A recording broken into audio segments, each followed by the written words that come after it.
Christine Lagarde, who is here at Davos and giving various speeches and panels, warned last week yet again about the problem of deflation. How big of a concern is that for you? First of all, there is no deflation, and this is the starting point. Hence, no concern.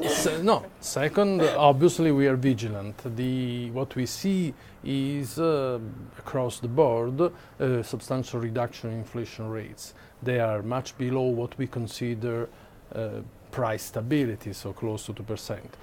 On one side, in a number of countries, we have share of elementary items that have shown negative rates.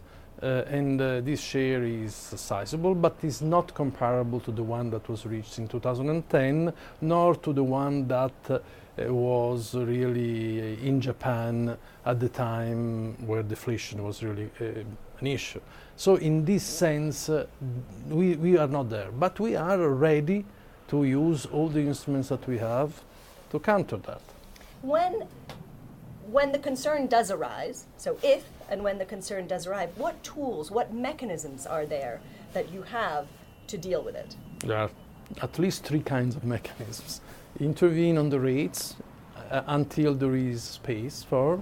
We have said that we still have space, but we said also that we are ready to consider negative interest rates on the deposit facility if necessary. Secondly, you intervene on the funding side, the liquidity provided in the economy and funding therefore for banks. And we have experience on that. We can work and tailor this kind of instruments even better. And then you can intervene on the asset side. And obviously this is another thing. There is nothing that impedes except violating the treaty. So we cannot purchase treasury bonds directly, and will not. Right.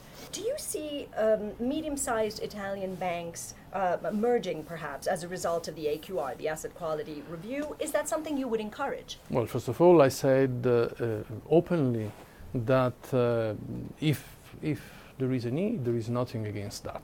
As a matter of fact, there might be conditions for certain banks really to aggregate. We had one bank, and we recently, which was inspected, we found particular situation. We said, consider that. That is a possibility, and you should.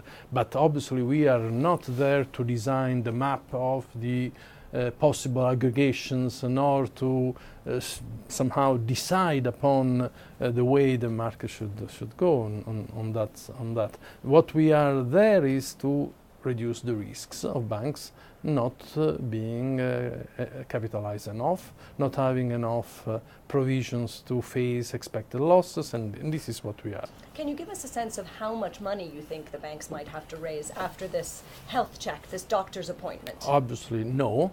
I try. But if you want to see what the IMF and others have said, there are various figures in the market.